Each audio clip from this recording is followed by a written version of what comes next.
Alhamdulillahi Rabbil Alamin. Lahul ni'matu wa lahul fadlu wa lahul thana'ul hasan. Wa salawatullahil barrir rahim wal malaikatil muqarrabin ala sayyidina wa maulana Muhammadin wa ala alihi wa ashabihi at-tayyibin at-tahirin. Allahumma la sahla illa ma ja'altahu sahla wa anta taj'alul hazna idza syi'ta sahla. Allahumma arzuqna al-ikhlasa fi niyyati wal qawli wal amal wa ba'du. Ila nabiyil mustafa sallallahu alaihi wasallam wa ikhwanihi minal anbiya'i wal mursalin wa syuhada'i was salihin, khususan ila sultanil awliya Syekh Abdul Qadir Al-Jilani wa Syekh Ahmad Ar-Rifai wa Syekh Bahaidin An-Naqsyabandi wa Syekh Abdullah Al-Harari wa ila arwahi muassis Jam'iyyat Nahdlatul Ulama Syekh Muhammad Hashim Asy'ari wa Syekh Bisri Sansuri wa Syekh Abdul Wahhab Hasbuwah wa ila arwahi jami'i ahli al-qubur minal muslimin wal muslimat. Al-Fatihah. أعوذ بالله من الشيطان الرجيم بسم الله الرحمن الرحيم الحمد لله رب العالمين الرحمن الرحيم مالك يوم الدين إياك نعبد وإياك نستعين اهدنا الصراط المستقيم صراط الذين أنعمت عليهم غير المغضوب عليهم ولا الضالين آمين. Hadirin hadirat kaum muslimin muslimat, pemirsa Madu TV rahimakumullah. Alhamdulillah, kita bersyukur kepada Allah Subhanahu wa taala pagi hari ini.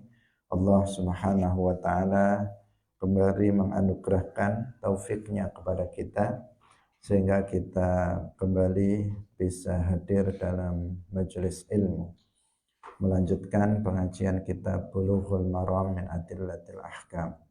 Semoga Allah Subhanahu wa taala memberikan keistiqomahan kepada kita semuanya. Amin ya rabbal alamin.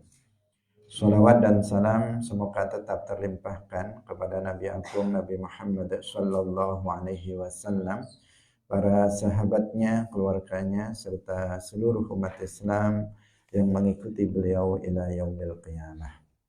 Mari kita ikhlaskan niat kita masing-masing, kita ngaji lillahi ta'ala. Kita masih dalam bab al-iddah wal ihdad. Wa an Furai'ata binti Malikin radhiyallahu anha anna zawjaha, sak temene bojo lanange Furai'ah iku kharaja wis metu sapa zaujuha fi talabi a'budin ing dalem goleki pira-pira kawulan lahu kedue zaujaha. Faqataluhu, nuli mateni sapa a'bud ing zaujaha. Qalat, ngucap sapa Furai'ah, fasa'altu, nuli takon sapa ingsun Rasulullah ing Rasulullah sallallahu alaihi wasallam, an arji'a ing yanta mulih sapa ingsun ila ahli maring keluarga ingsun. Fa inna zauji mongko sak temene bojo lanang ingsun iku lam yatruk, ora ninggal sapa zauji li kanggo ingsun maskanan ing panggonan omah, yamlikuhu kang miliki sapa zauj ing maskan, wala nafaqata lan ora ana nafaqah iku maujud. Faqala wala nafaqatan lan ora ninggal ing nafaqah. Faqala nuli jawab sapa Kanjeng Nabi, na'am ya. Falamma kuntu mangka tatkalane wis ana sapa ingsun iku fil hujrati ing dalem hujrah ing dalem kamar, nadani ngundang ing ingsun sapa Kanjeng Nabi ing ingsun, faqala nuli dawuh sapa Kanjeng Nabi, kusi netepa sapa sira wadon fi baitiki ing dalem ing dalem omahe sira wadon hatta ya belugha sehingga tumeka apa alkitabu kitab atau ketentuan ajalahu ing ajal ing wektune alkitab. Qalat dawuh sapa Furai'ah fa'tadattu nuli iddah sapa ingsun fihi ing dalem bait arba'ata asyurin ing dalem papat pira-pira wulan wa asyralan 10 dina. Qalat dawuh sapa Furai'ah faqadha nuli ngukumi fihi kelawan hukum kang wis den tetepaken Kanjeng Nabi ba'da zalika ing dalem sawise mangkono-mangkono iku sapa Utsman. Akhrajahul khamsatu wa sahahahu Tirmidzi wa Zuhaili wa Ibnu Hibban wal Hakim wa ghairuhum. Diriwayatkan dari Furai'ah binti Malik radhiyallahu anha bahwa suaminya keluar untuk mencari para hamba sahayanya. Jadi suami dari Furai'ah itu memiliki beberapa hamba sahaya, budak. Kemudian budaknya itu lari dari suaminya. Artinya mereka melarikan diri karena ya mungkin nggak betah untuk menjadi sebagai budak, sehingga mereka melarikan diri. Nah, di saat seperti itu suami dari Furai'ah ini mencari budak itu, dikejar, dicari. Nah, ketika ketemu malah mereka ramai-ramai membunuh pemiliknya, sayyidnya dibunuh oleh para budak itu. Nah, sehingga Furai'ah menjadi janda, nggak punya suami. Nah, sehingga qalat Furai'ah itu bertanya kepada Rasulullah Shallallahu Alaihi Wasallam, bagaimana kalau beliau itu pulang ke keluarganya karena suaminya itu ternyata tidak meninggalkan tempat tinggal dan nafkah.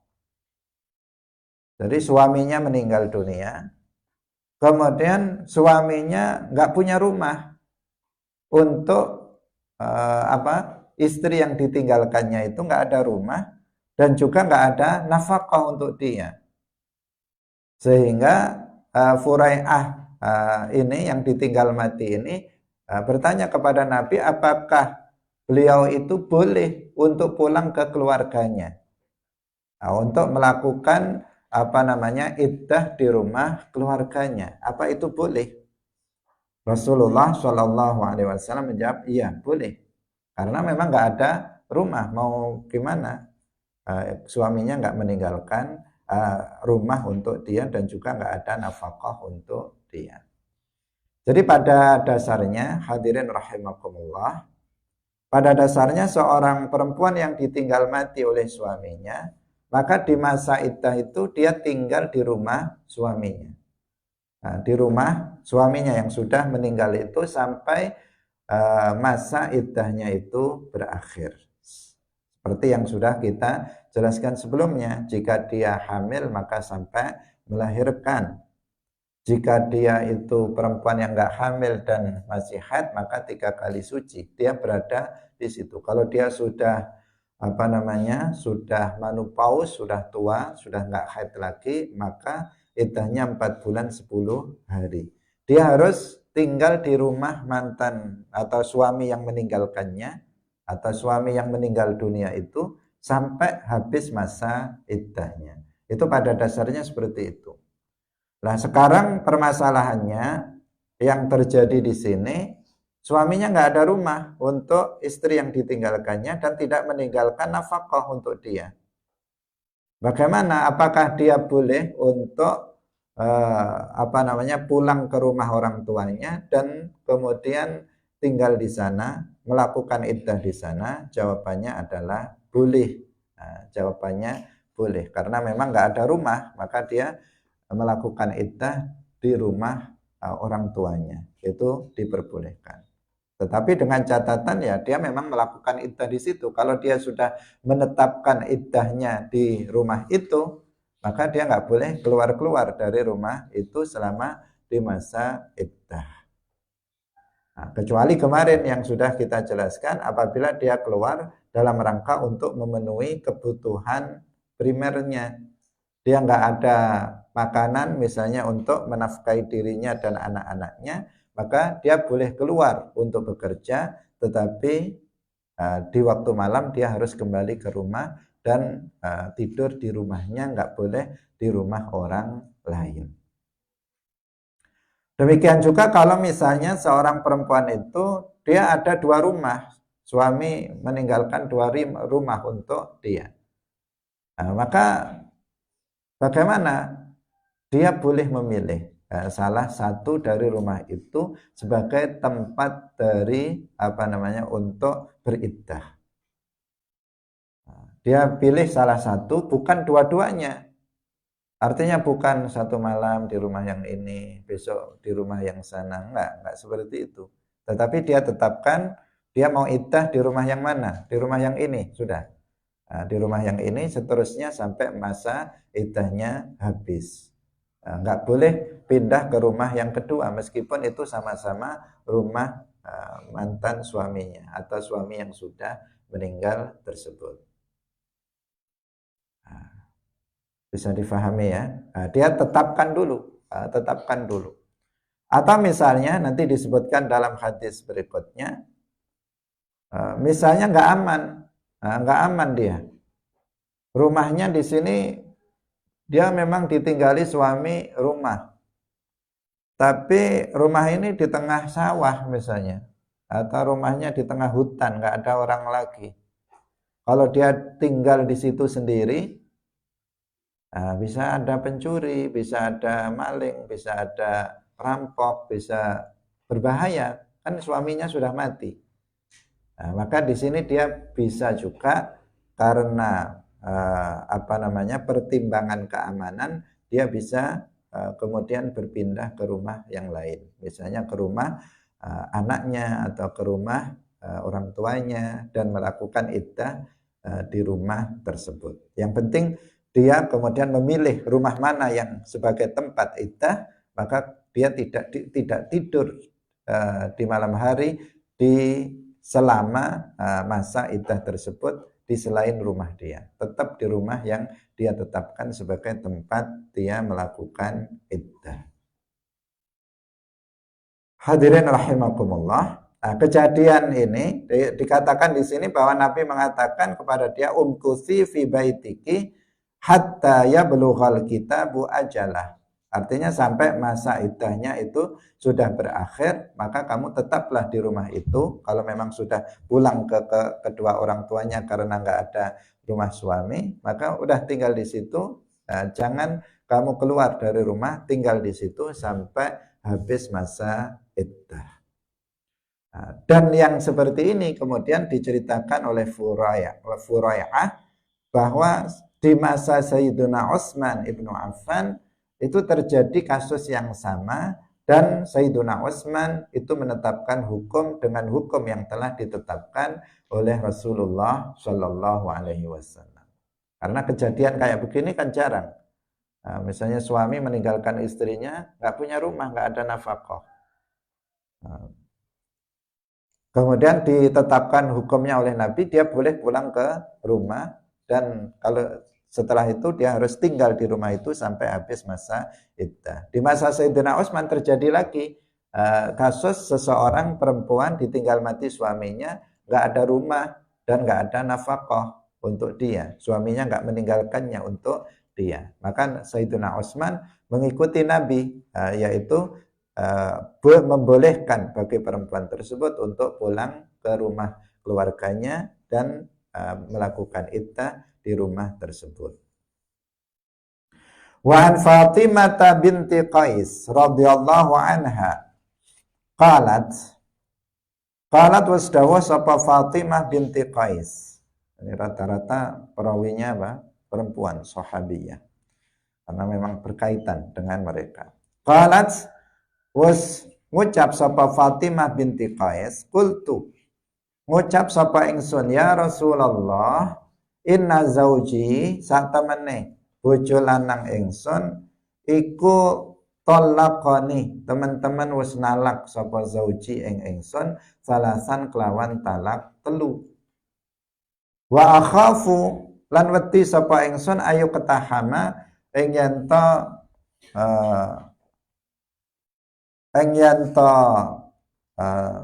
apa maksudnya di sini ayu ketahama ing yen to den leboni maling alaya ing atase ingsun. Qala dawuh sapa Kanjeng Nabi. Qala coba di sini. Fa amaraha, di sini perawinya Fatimah ya. Qalat qultu ya Rasulullah inna zauji talaqani thalasan wa akhafu ayu ketahama alayya. Qala fa amaraha, nuli perintah sapa Kanjeng Nabi ing Fatimah bintu Qais fatahawwalat, nuli pindah panggonan utawa omah iddah sapa Fatimah bintu Qais. Hadirin rahimakumullah, ini tadi yang sudah kita jelaskan tadi di akhir. Jadi ceritanya Fatimah binti Qais ini diceraikan oleh suaminya. Berarti iddahnya apa? Iddah mutallaqah. Di awal sudah kita jelaskan iddah ada dua macam. Ada iddatul wafat, yaitu iddah ketika seorang perempuan ditinggal mati oleh suaminya. Ada iddatul mutallaqah, iddah perempuan yang diceraikan. Ada sedikit perbedaan di antara keduanya yang sudah kita jelaskan di awal. Nah, Fatimah bintu Qais, beliau ini diceraikan oleh suaminya dengan tolak 3. Berarti sudah dia menjadi bainah ya, jadi sudah tolak 3. Wa akhafu, kemudian beliau takut ketika di rumah nanti dia nggak aman. Nah, di situ yang dimaksud ayo ketahama alayya, nanti dia nggak aman, bisa ada maling atau ada perampok atau ada orang-orang yang jahat lainnya yang bisa kapan-kapan datang ke rumahnya karena dia di rumah sendiri. Tadi ini kalau untuk kasus ini Allahu a'lam kenapa? Apakah daerahnya sepi atau bagaimana? Tidak dijelaskan di sini. Nah, tetapi biasanya kan seperti itu. Kalau seseorang itu tinggal di kampung yang padat penduduk, maka relatif aman. Tetapi kalau seseorang itu tinggal di rumah yang terpencil, yang di sekitarnya nggak ada rumah yang lainnya, maka ini dikhawatirkan akan keamanannya tidak terjaga. Karena orang kalau di tempat sempit tentu dia akan lebih leluasa kalau melakukan kejahatan-kejahatan. Nah, di sini beliau takut kalau dia tinggal di rumah nanti akan ada masuk pencuri, perampok atau semacamnya. Maka di sini Nabi memerintahkan kepada beliau itu untuk berpindah. Artinya pergi dari rumah itu dan kemudian menentukan rumah yang lainnya yang aman untuk dia bisa melakukan iddah di situ. Jadi boleh dia pindah ke rumah yang lain asalkan dia kemudian menetapkan itu. Oh, saya iddah di rumah ini. Ya sudah, di rumah itu yang aman sampai masa habis iddah. Nggak boleh kemudian bolak-balik atau berpindah-pindah ke rumah yang lainnya. Ditetapkan dulu mana rumah yang dia pakai untuk iddah, kemudian dia beriddah di situ. Hadirin yang dirahmati oleh Allah Subhanahu wa taala. Kemudian terkait dengan iddatul mutallaqah, namanya juga diceraikan, berarti kan suaminya masih ada. Tadi dikatakan iddahnya di rumah suami, ya kan? Iddahnya di rumah suami. Padahal suaminya sudah menceraikannya. Kalau cerainya itu masih 1 atau 2, maka suaminya masih memiliki hak untuk merujuk istrinya. Tapi kalau tolaknya itu tolak 3, maka nggak ada hak bagi suami untuk merujuknya. Kalaupun nanti bisa kembali kepada dia, 5 langkah yang harus sudah terlampaui, yang sudah sering kita sebutkan 5 itu.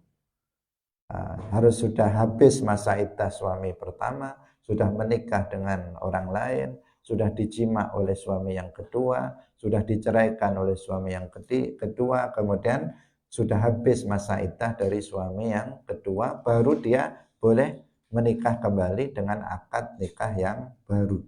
Itu kalau tolaknya tolak 3. Nah, kalau sudah diceraikan berarti kan statusnya orang lain, bukan suaminya lagi. Kalau ketika keduanya masih suami istri, maka di rumah berdua juga nggak masalah. Berduaan di rumah nggak ada masalah. Berduaan di kamar juga nggak ada masalah kalau dia suami istri.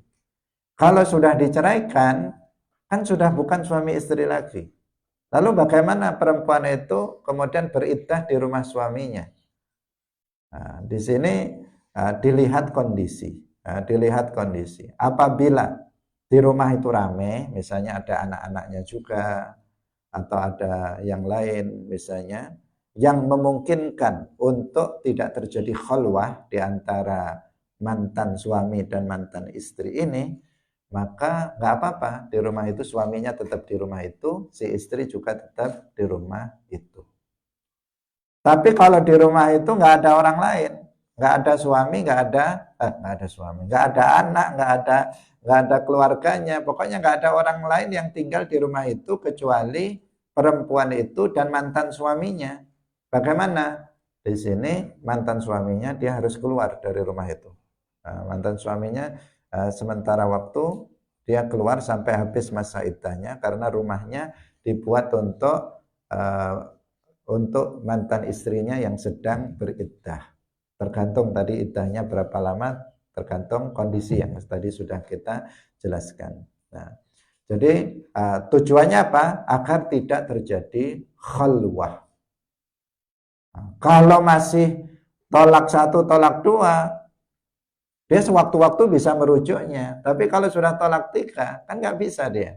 Maka di sini suaminya harus keluar dari rumah itu, sementara mantan suaminya pergi ke orang tuanya mungkin, atau dia nginap di mana, tetapi rumah itu ditempati oleh mantan istrinya yang sedang iddah. Tujuannya apa? Agar tidak terjadi khalwah di antara keduanya. Karena jika ada khalwah, di sini bahaya, apalagi mantan suami, mantan istri. Apalagi masih saling mencintai misalnya keduanya, bisa terjadi perzinaan, kan sudah terjadi tolak 3 di sini. Nggak boleh keduanya rujuk kecuali 5 tahapan tadi. Kalau kemudian terjadi khalwah, di dalam rumah itu dia berdua, bisa saja setan akan membisiki keduanya untuk melakukan perzinaan. Karena itulah maka si mantan suaminya keluar dulu dari rumah itu selama masa iddah untuk menghindari khalwah. Tapi jika di rumah itu rame, misalnya ada anak-anaknya sudah besar dan sebagainya, yang kemudian bisa aman dari khalwah, maka bisa suami itu tetap tinggal di rumah tersebut. Karena pada dasarnya iddahnya istri itu di mana? Di rumah suami. Itu iddahnya. Nah, dia belum keluar dari rumah suami sampai habis masa iddahnya. Hadirin rahimakumullah. Kita lanjutkan lagi pada hadis berikutnya. Wa an Amr bin al-As radhiyallahu anhuma qala, la tulbisu aja jumbuhaken sapa sira kabeh alaina ing atase kita sunnatan nabiyina ing sunai nabi kita. Iddatu ummil waladi utawi iddae ummil walad idza tuwfiya tatkalane wafat anha sangking ummul walad sapa sayyiduha sayyide ummul walad iku arba'atu asyhurin papat pira-pira wulan. Kalau iku berarti apa? Khobar. Mubtada'nya tadi mana? Iddatu ummil walad. Wa asron lan 10 pira-pira dino. Rawahu Ahmad wa Abu Dawud wa Ibnu Majah wa sahahahu al-Hakim wa a'allahu Daraqutni bil inqita'. Diriwayatkan dari Amr bin al-As radhiyallahu anhuma, beliau mengatakan, la tulbisu alaina sunnata nabiyyina. Artinya jangan dibuat jumbuh sunnah nabi kita ini. Jangan kalian sia-siakan sunnah nabi kita. Kemudian yang bukan bagian sunnah seakan-akan itu sunnah. Jangan seperti itu. Kemudian beliau menjelaskan iddatu ummil walad, iddahnya ummi walad itu adalah apabila ditinggal mati oleh sayyidnya itu adalah 4 bulan 10 hari. Berarti sama dengan apa? Sama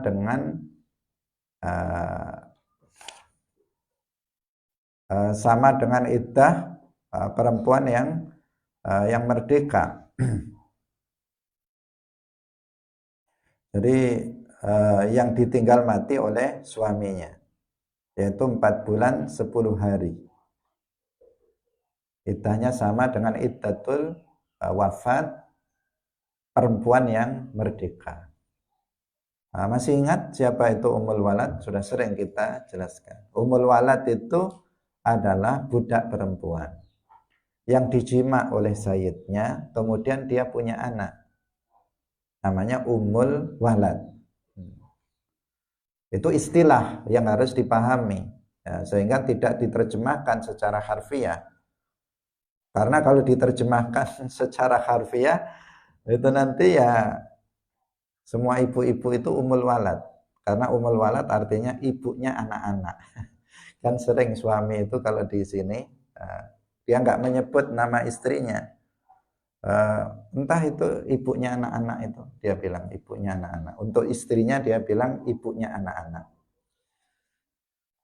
Bukan itu, bukan ibunya anak-anak itu apa? Istri, bukan. Ummul Walad itu istilah. Jadi kalau kita dalam syarak dengar Ummul Walad, maka artinya adalah budak perempuan yang memiliki anak dari sayyidnya. Kan halal bagi sayyid, bagi pemilik budak perempuan untuk menjima budaknya. Ketika itu dilakukan dan ternyata hamil dan melahirkan, maka budak perempuan ini disebut Ummul Walad. Ummul Walad. Statusnya bagaimana Ummul Walad ini? Ummul Walad ini ketika sayyidnya nanti meninggal, ketika pemiliknya ini meninggal, maka Ummul Walad langsung merdeka, hurrah, dia langsung merdeka. Nggak bisa diwariskan kepada anaknya. Nggak bisa diwariskan kepada anaknya, karena nanti akan nasabnya akan bermasalah. Sehingga di sini status Ummul Walad itu nanti akan merdeka ketika sayyidnya itu telah wafat. Di sini disebutkan kalau Ummul Walad itu ditinggal mati oleh sayyidnya, maka dia akan merdeka. Iddahnya berapa lama? Iddahnya adalah 4 bulan 10 hari. 4 bulan 10 hari seperti perempuan merdeka yang ditinggal mati oleh oleh suaminya. Kenapa? Karena dia kan Ummul Walad ketika dia statusnya kan seperti istri, ya. Statusnya dalam hal ini kan seperti istri. Ketika sayyidnya itu meninggal, kemudian dia merdeka, dia bisa menikah kan dengan orang merdeka juga. Dia bisa menikah dengan laki-laki yang lainnya. Nah, maka sebelum menikah dia harus melakukan iddah dulu. Karena bisa jadi ketika sayyidnya meninggal, bisa jadi dia hamil. Ya, bisa jadi dia hamil dari sayyidnya itu. Nah, karena itu untuk memastikan bahwa rahimnya itu kosong, dia tidak sedang hamil, maka Ummul Walad itu yang sudah merdeka, dia harus melakukan iddah dulu 4 bulan 10 hari. Ini berdasarkan hadis ini. Meskipun di sini nanti akan ada khilaf di antara para ulama. Ini pendapat yang mengikuti hadis ini diantaranya adalah Al-Imam Al-Auza'i dan juga Imam Ahmad dalam satu riwayat. Tapi kalau dalam mazhab Syafi'i, Imam Syafi'i tidak menggunakan hadis ini. Beliau berpendapat, Imam Syafi'i dan lainnya, Imam Syafi'i dan banyak para ulama yang lainnya, termasuk Imam Malik, Imam Ahmad dalam satu qaul yang lainnya, itu iddahnya cuman 1 kali haid.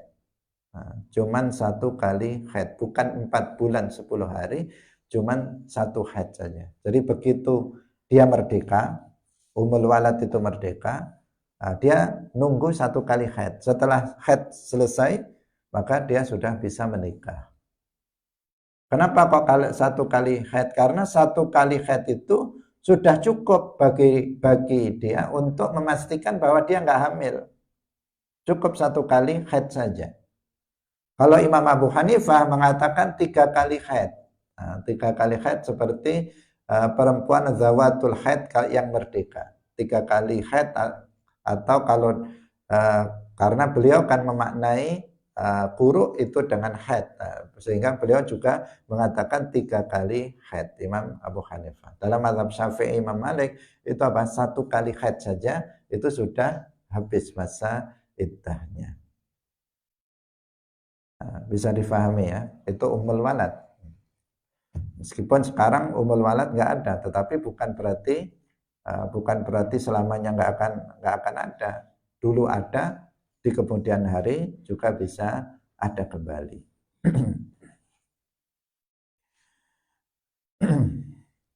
Hadirin rahimakumullah. Kita lanjutkan pada hadis berikutnya. Wa an Aisyata radhiyallahu anha qalat, wasdawa sapa Aisyah, innamal aqra'u angin pestine utawi pira-pira quru iku ala adharu pira-pira suci. Akhrajahu Malik wa Ahmad wa Nasa'i fi qissatin bisanatin sahih. Hadis ini dipakai oleh Al-Imam Asy-Syafi'i radhiyallahu anhu. Di dalam Al-Qur'an disebutkan wal mutallaqatu yatarabbasna bi anfusihinna salasata quru. Quru jamak dari qur'un. Jamaknya ada 2, qur'un dan aqra. Aqra'un dan quru itu jamak dari qur'un. Apa makna qur'un dalam bahasa Arab? Maknanya 2. Yang pertama haid, yang kedua suci. Dua-duanya itu dipakai dalam bahasa Arab. Jadi Qur'an bisa dimaknai secara bahasa ini, secara bahasa. Qur'an bisa dimaknai dengan suci, Qur'an juga bisa dipahami dengan haid. Nah, Imam Syafi'i memahami salah satu aqra atau salah satu quru itu dengan 3 kali suci. Nah, imam yang lain seperti Imam Abu Hanifah mengatakan salah satu quru itu 3 kali haid, karena memang lafaz itu dipakai untuk ini dan pakai untuk ini, sehingga ada khilaf di antara para ulama. Nah, dasarnya Imam Syafi'i mengatakan bahwa 3 kali quru itu 3 kali suci adalah hadis ini. Nah, hadis dari Sayyidah Aisyah radhiyallahu anha, beliau yang mengatakan innamal aqra'u al-adhar. Jadi akra atau guru itu adalah suci, bukan haid. Itu berarti Imam Abu Hanifah tidak memakai hadis ini. Hadirin rahimakumullah. Kenapa ini pakai, ini tidak pakai? Itu kemungkinannya banyak ya. Kemungkinannya mungkin dinilai dhaif hadisnya. Ini secara umum, bukan khusus untuk ini, tetapi secara umum. Ada kalanya hadis itu belum sampai kepada mujtahid itu macam-macam, mungkin ada hadis yang lebih kuat dan seterusnya, sehingga ada tarjih dan berbagai macam kemungkinan itu. Yang jelas mereka adalah para mujtahid yang berijtihad berdasarkan nas-nas Al-Quran dan hadis. Kita lanjutkan lagi. Wa an Ibnu Umar radhiyallahu anhuma qala talaqul amati tatliqatani. Talaqul amati utawi talaqe amat iku tatliqatani rong tolak. Wa iddatuha lan utawi iddai amat iku haidotani rong haid. Rawahu Daraqutni wa akhrajahu marfu'an wa dha'afahu. Wa akhrajahu Abu Dawud wa Tirmidzi wa Ibnu Majah min hadits Aisyah radhiyallahu anha wa sahahahu al-Hakim wa khalafuhu fattafaqu ala dha'fihi. Berarti hadis ini statusnya apa? Hadis dhaif. Hadis ini menyatakan perbedaan antara perempuan yang merdeka dengan perempuan budak. Bahwa kalau perempuan yang merdeka itu batas tolaknya berapa? 3. Sampai menjadi bain itu adalah 3. Sedangkan amat budak perempuan itu batasnya untuk menjadi bain itu cuma 2. Jadi kalau perempuan merdeka diceraikan 1, masih bisa rujuk. Ceraikan lagi 1, masih bisa rujuk. Ceraikan lagi 1, baru nggak bisa rujuk. Kalau amat budak perempuan diceraikan 1, masih bisa rujuk. Kalau amat ini menjadi istri ya, statusnya menjadi istri. Ketika dia diceraikan 1. Karena amat juga boleh menikah. Tapi kalau sudah menikah berarti sayyidnya dia nggak boleh dia menggaulinya. Kemudian diceraikan yang kedua, maka sudah habis.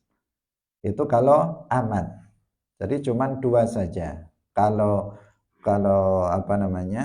perempuan merdeka itu 3. Memang sering terjadi perbedaan antara amat dan perempuan merdeka, termasuk auratnya kan beda. Kalau auratnya perempuan merdeka itu seluruh badannya kecuali muka dan kedua telapak tangan. Baik dalam sholat atau di luar sholat. Itu menurut pendapat yang unggul. Sedangkan kalau dia perempuan amat, auratnya itu adalah seperti auratnya laki-laki. Mabaina surrah wa rukbah. Bagian badannya di antara lutut dan pusarnya itu perempuan amat. Nah, ada perbedaan dan kemarin juga kita sebutkan misalnya dalam tentang had-had itu sebagian juga dibedakan antara yang melakukannya itu orang merdeka dan apabila yang melakukannya itu budak, itu ada perbedaan. Makanya dalam fikih itu dijelaskan hukum-hukum terkait orang merdeka dan hukum-hukum terkait budak. Dan itu sekaligus menunjukkan kepada kita bahwa perbudakan itu adalah sesuatu hal yang ada di dalam Islam. Buktinya Islam mengaturnya, ketentuan hukum bagi amat dalam segala hal itu juga diatur oleh Islam. Kalau seandainya nggak ada perbudakan dalam Islam, tentu nggak ada hukum yang khusus terkait dengan mereka para budak ini.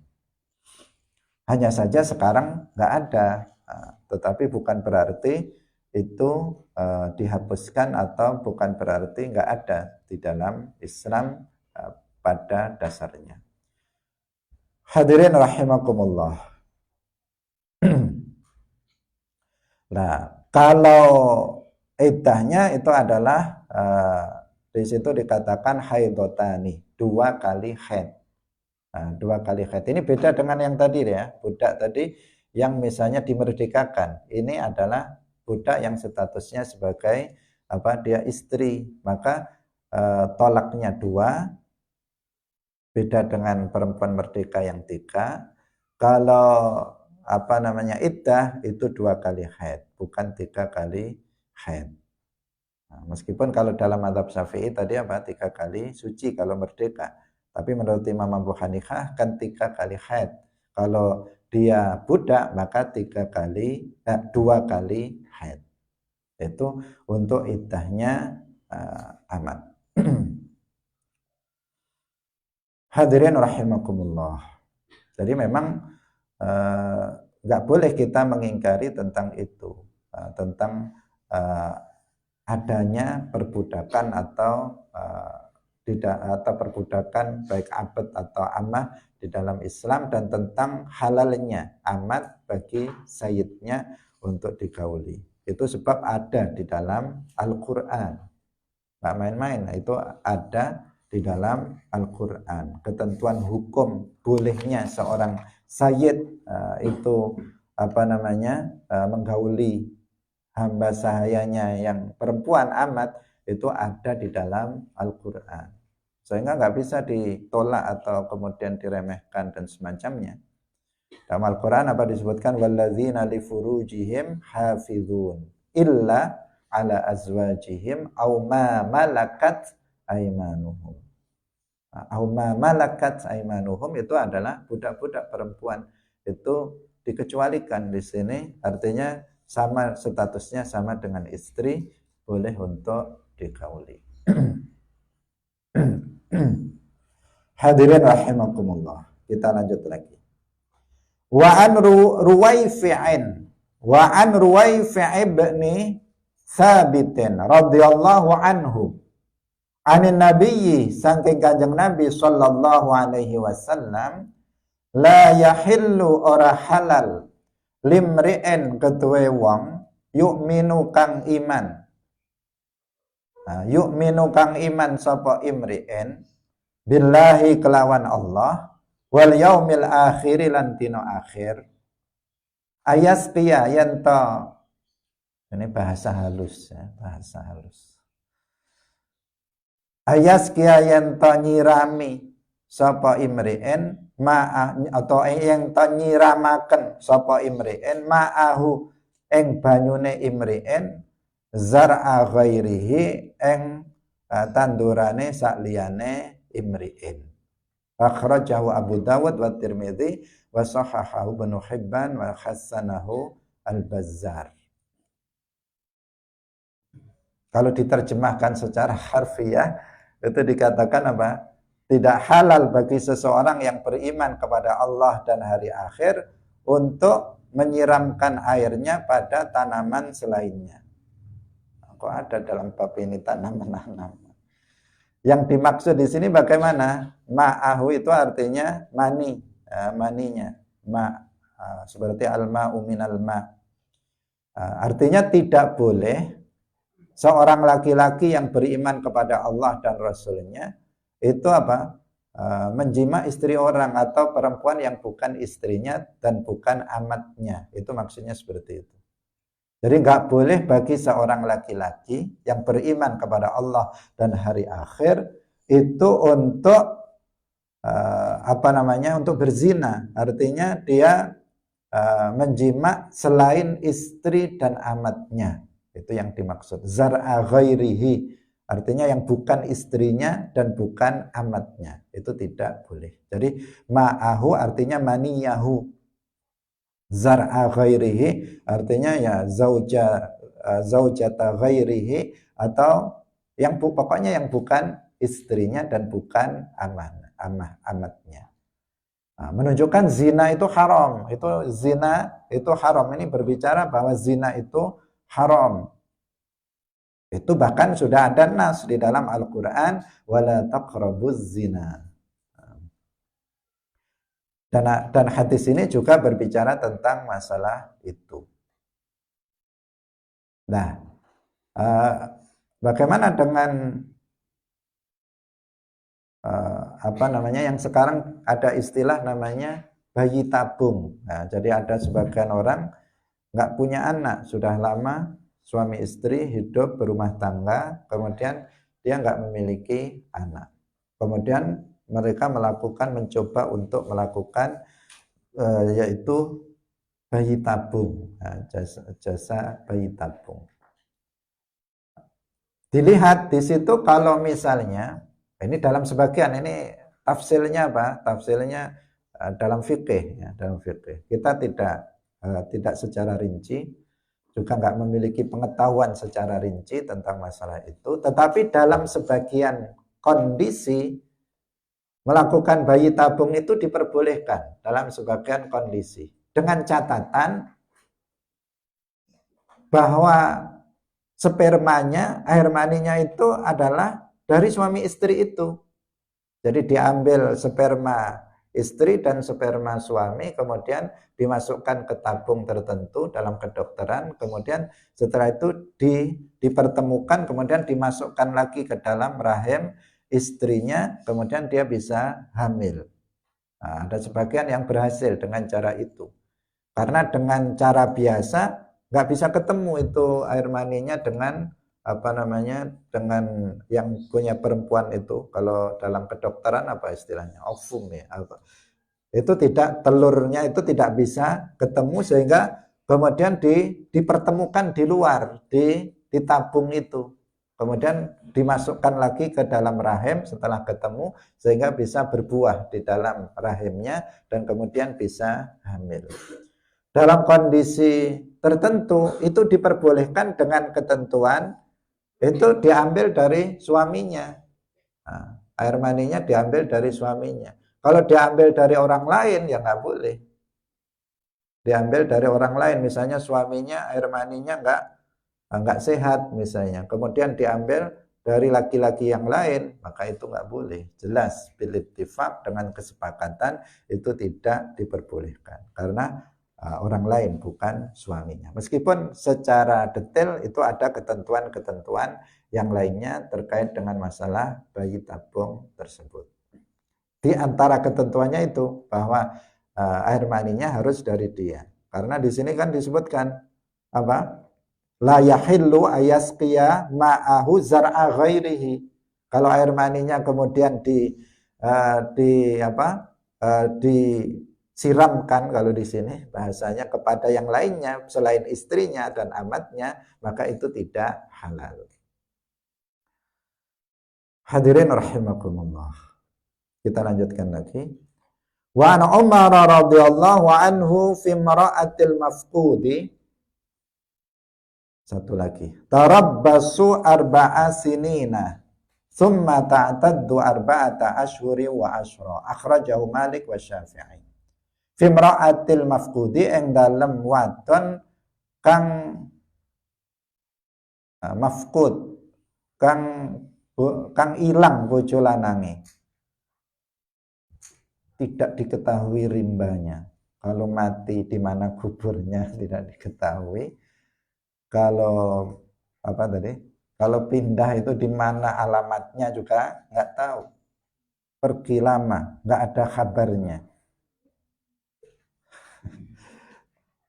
Tarabbusu arba'a sinin, nunggu papat pira-pira tahun, semata atat dunuli beriddah sapa imra'ah arba'ata asyhurin, papat pira-pira bulan, wa asyralan 10 dino. Akhrajahu Malik wa Syafi'i.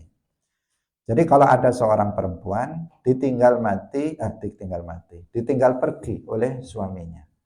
Suaminya menghilang, tidak diketahui rimbanya. Setahun ditunggu, nggak ada juga. Kabarnya pun nggak ada SMS, nggak ada chat, WA, Messenger, apapun nggak ada. Zaman sekarang kan begitu. Kirim surat juga nggak pernah. titip pesan ke orang juga nggak pernah. Sementara dia statusnya masih suami istri, suaminya hilang. Kasihan perempuan suaminya hilang. Ya kan terjadi, itu sering terjadi ya. Bukan sangat sering. Terkadang awalnya itu suaminya memang dia pergi, entah pergi kemana, entah ke Malaysia atau pergi ke daerah lain. Mungkin di daerah itu dia dibunuh oleh orang, kemudian sudah nggak ada kabarnya. Atau mungkin di daerah itu dia ditangkap polisi, kemudian dipenjara, nggak bisa memberitahukan rumah. Sampai bertahun-tahun dia dipenjara di sana misalnya. Kan bisa terjadi sehingga istrinya kehilangan suami tanpa ada kabar. Kalau ada kabar misalnya saya sedang dipenjara di negara orang, itu berarti masih ada suaminya. Ini yang dimaksud mafqud itu apa? Suaminya hilang dan nggak ada kabarnya. Nggak ada kabarnya. Kalau istrinya yang hilang kan enak aja, ya udah nikah lagi kan bisa. Atau diceraikan bisa. Ini masalahnya apa? Yang hilang itu adalah suaminya. Yang hilang suaminya. Terus bagaimana istrinya sementara dia butuh suami? Gitu. Dia membutuhkan suami. Dikatakan di sini dalam hadis ini menunggu 4 tahun. Jadi ditunggu 4 tahun dulu. Sampai 4 tahun kok tetap nggak ada kabar tentang suaminya, maka kemudian dia melakukan iddah selama 4 bulan 10 hari. Setelah 4 bulan 10 hari, maka dia boleh menikah. Dia boleh menikah dengan laki-laki yang lainnya. Tiba-tiba suaminya pulang setelah itu. Gimana? Kalau suaminya nggak pulang, nggak ada masalah. Ternyata setelah dia menikah, 4 tahun ditunggu nggak pulang-pulang, masa iddah 4 bulan 10 hari sudah habis, dia menikah dengan laki-laki lain. Tiba-tiba suaminya pulang. Suami yang pertama, bukan suami yang kedua. Suami yang pertama ternyata masih hidup dan dia pulang. Cerita ternyata dia di penjara di negara orang, atau dia tersesat misalnya di mana, atau dia dibawa oleh makhluk halus di dunia mereka sehingga baru dilepas setelah 4 tahun setengah itu misalnya. Ini misal saja ya. Bagaimana itu? Bagaimana terus statusnya? Nah, di sini para ulama mengatakan suami pertama diberi pilihan. Suami pertama diberikan pilihan. Pilihan yang pertama adalah dia ambil maharnya, dilepaskan istrinya, ambil mahar yang sudah dia berikan kepada istrinya tersebut. Dilepaskan untuk diikhlaskan untuk laki-laki yang kedua. Salahnya dia nggak ada kabar selama itu. Nah, ini pilihan yang pertama, suami pertama yang memilih. Atau pilihan yang kedua, adalah diminta suami yang kedua itu untuk menceraikannya dan istri itu dikembalikan kepada suami yang pertama. Nah, itu seperti itu. Jadi ini karena hak memilih ini tetap masih pada suami yang pertama. Tetap pada suami yang pertama. Sehingga suami pertama dia punya hak untuk memilih antara ya udah saya ikhlaskan, diambil maharnya.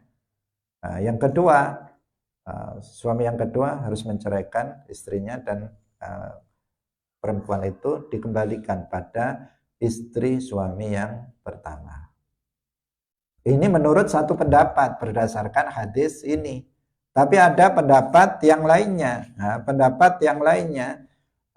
Yang mengatakan bahwasanya perempuan tersebut jika dalam kondisi kayak begitu, dia tetap statusnya menjadi istri sampai ada kejelasan tentang suaminya. Jadi dia harus sabar, perempuan itu harus sabar terus nunggu 5 tahun nggak datang juga, 10 tahun nggak datang juga, tapi tetap belum jelas status suaminya itu, kabar suaminya nggak ada, maka dia tetap harus sabar untuk hidup sendiri.